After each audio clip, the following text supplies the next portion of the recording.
그리스도 예수 안에서 거룩하여지고 성도로 부르심을 받은 여러분에게 주님의 이름 안에서 문안드립니다.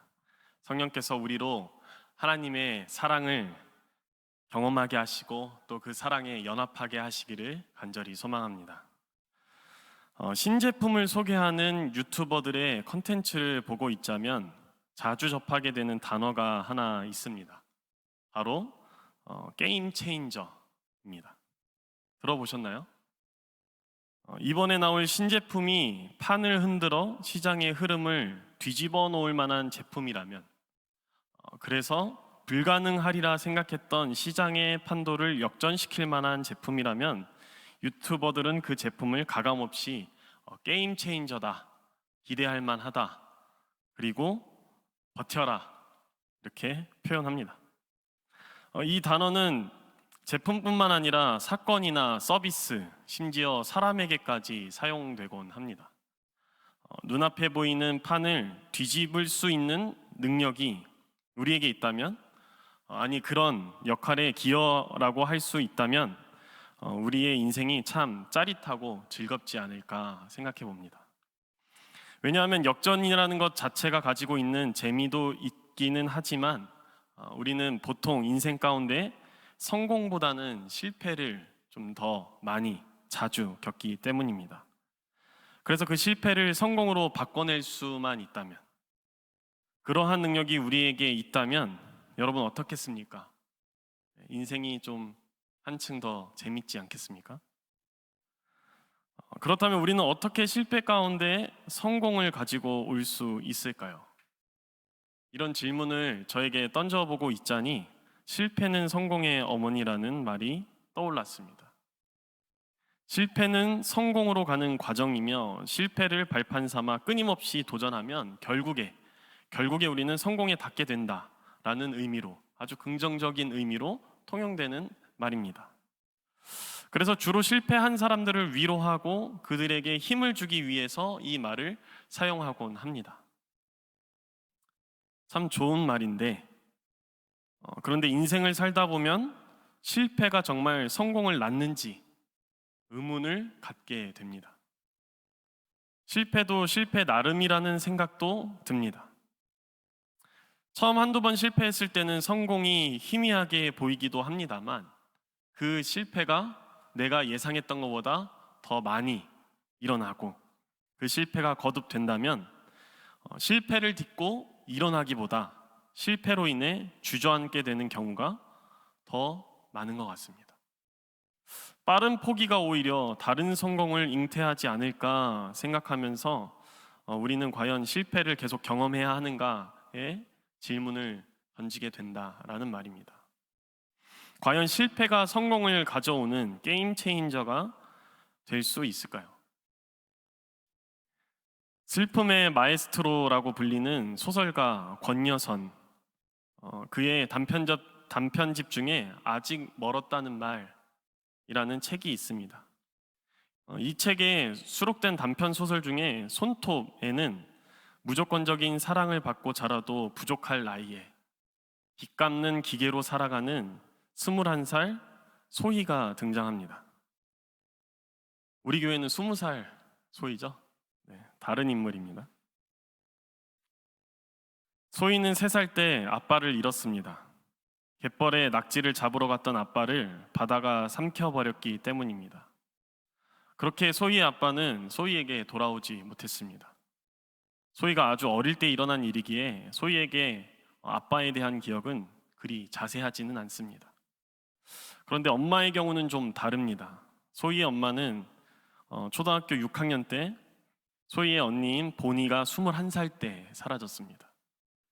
달아나는 것은 엄마만이 아니었습니다. 새 모녀가 새로 이사갈 집 보증금에 보탠다고 보니 언니가 10달 동안 열심히 저금한 700만 원, 그리고 언니 이름으로 은행에서 대출받은 1,000만 원도 엄마와 함께 사라졌습니다.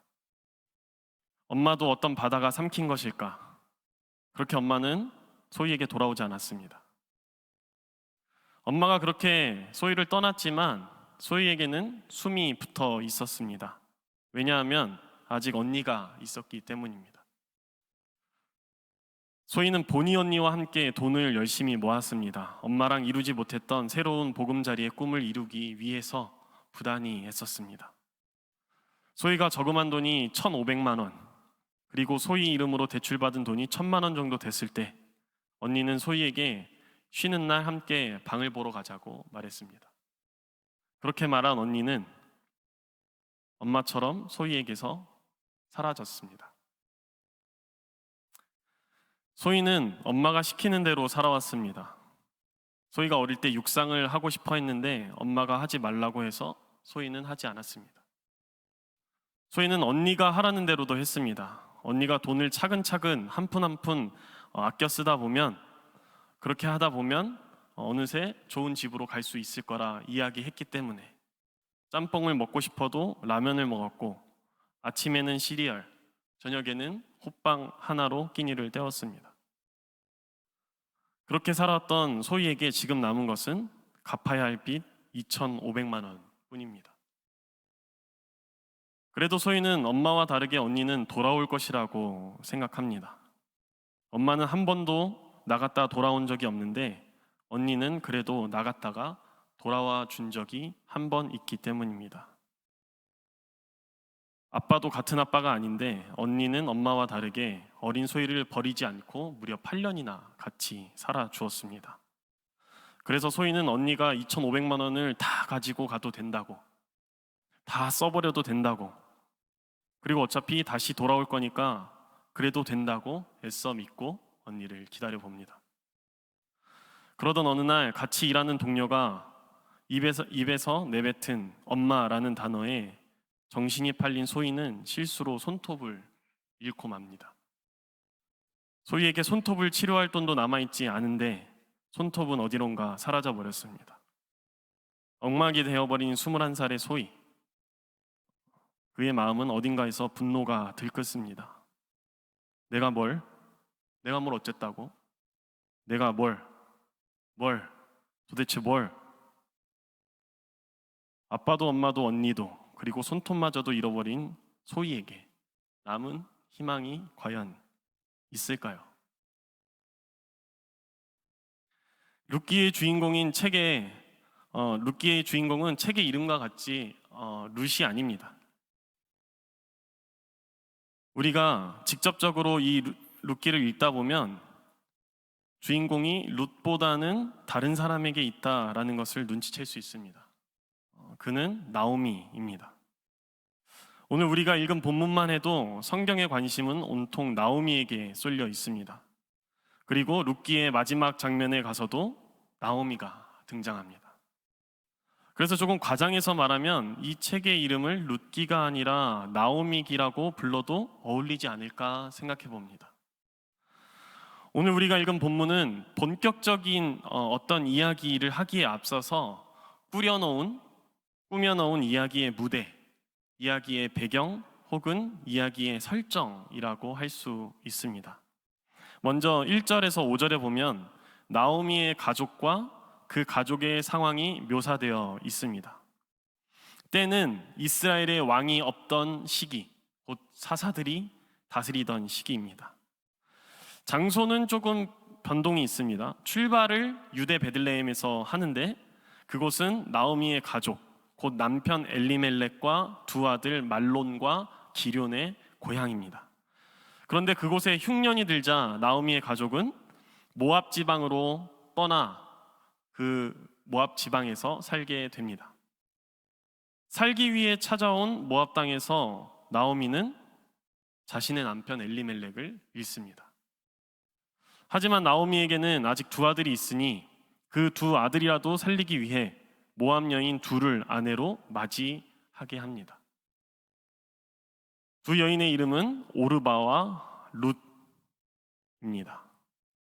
그렇게 새로운 가족을 꾸려서 10년 동안 함께 살았습니다.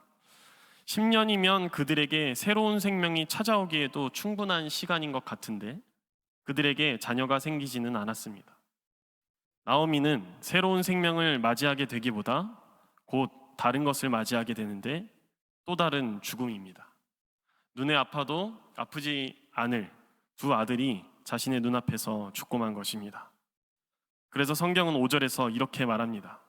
말론과 기륜 두 사람이 다 죽고 그 여인은 두 아들과 남편의 뒤에 남았더라. 그러다가 나오미는 한 소식을 접하게 됩니다. 여호와께서 자기 백성을 돌보신다는 소식. 그래서 고향에 풍년이 들게 하셨다는 그러한 소식이었습니다. 이에 나오미는 주저앉았던 자리를 박차고 일어나서 유다 땅으로 다시 돌아가기로 결심을 합니다. 그런데 나오미의 그 결심에는 두 며느리가 포함되어 있지 않았습니다.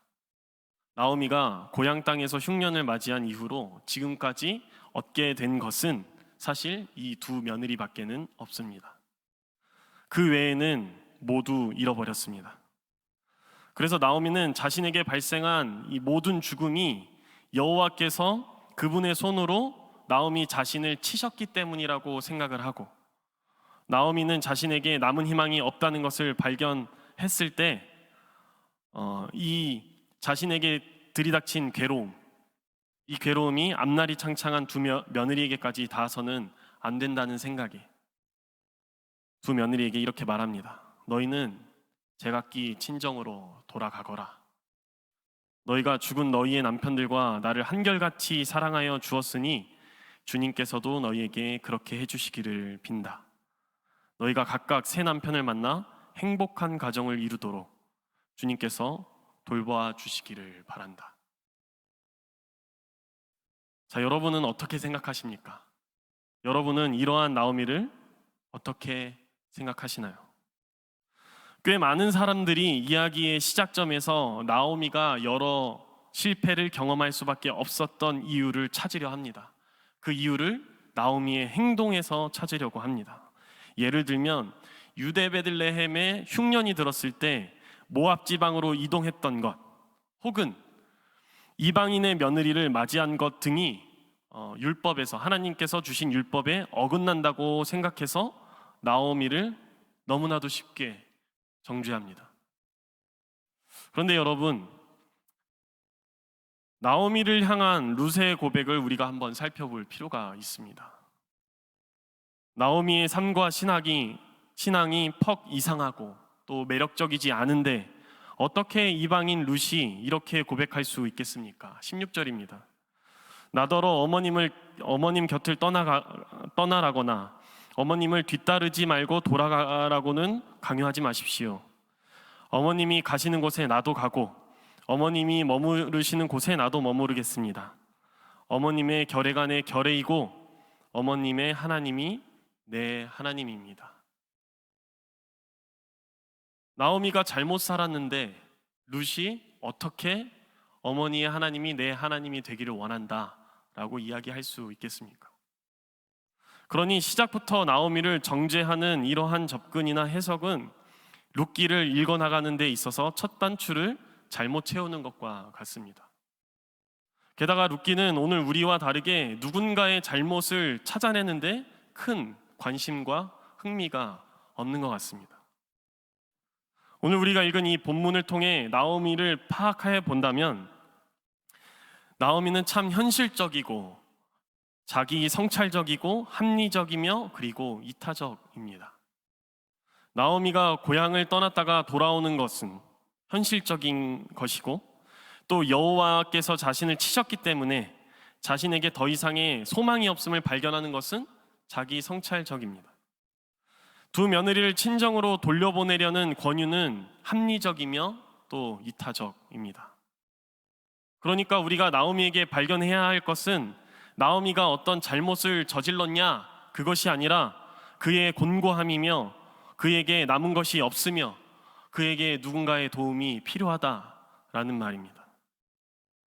오늘 본문에는 나오미만큼이나 현실적이고 합리적인 사람이 또 한 명 등장하는데 며느리 오르바입니다. 나오미를 비판한 사람에게 오르바는 분명 이 오르바는 1+1이다 라고 생각할 것입니다. 아무리 시어머니가 가라고 해도 그렇지 며느리가 되어가지고 가라 한다고 가냐? 라고 생각할 수 있겠지요. 하지만 우리가 성경을 마치 우리나라의 아침 드라마로 각색하려고 하는 그러한 노력은 오늘 룻기에서 불필요해 보입니다. 누차 말씀드리지만 오늘 우리가 읽은 이 본문은 중심 이야기를 말하기에 앞서 먼저 설정해 놓은 이야기의 배경입니다. 초기 설정값, 디폴트라는 말입니다. 오늘 오르바는 시어머니 나오미가 스스로를 바라보며 탄식하고 또한 오르바 자신을 위해서 하는 그 권면을 두고 정말 충분하게 슬퍼하고 웁니다. 그리고 시어머니의 권면을 선택합니다. 그러니까 오르바의 선택은 굉장히 합리적이고 또 정상적이다라고 할 수 있습니다. 오히려 비정상적인 사람이 따로 있는데 바로 룻입니다. 나오미는 오르바에게만 선택권을 준 것이 아니고 룻에게도 선택할 수 있는 선택권을 주었습니다. 그런데 오르바가 친정을 선택할 것과는 달리 룻은 나오미를 선택합니다. 성경은 14절에서 룻이 나오미를 붙쫓았다라고 표현하고 있는데 이 붙쫓았다라는 원어의 의미에는 결합하다라는 뜻이 있습니다. 그러니까 룻이 선택한 것은 단순히 며느리로서 시어머니에게 할 도리를 한 것이라기보다는 룻은 나오미와 하나 된 삶을 살기로 결심했다라는 말입니다. 하지만 이 선택은 평범하지 않습니다. 여태 살펴봤던 것은 나오미의 실패한 삶이었죠. 죽음이 드리운 삶이었습니다. 이제 부지하고 있는 것은 나오미 자신의 생명밖에는 없습니다.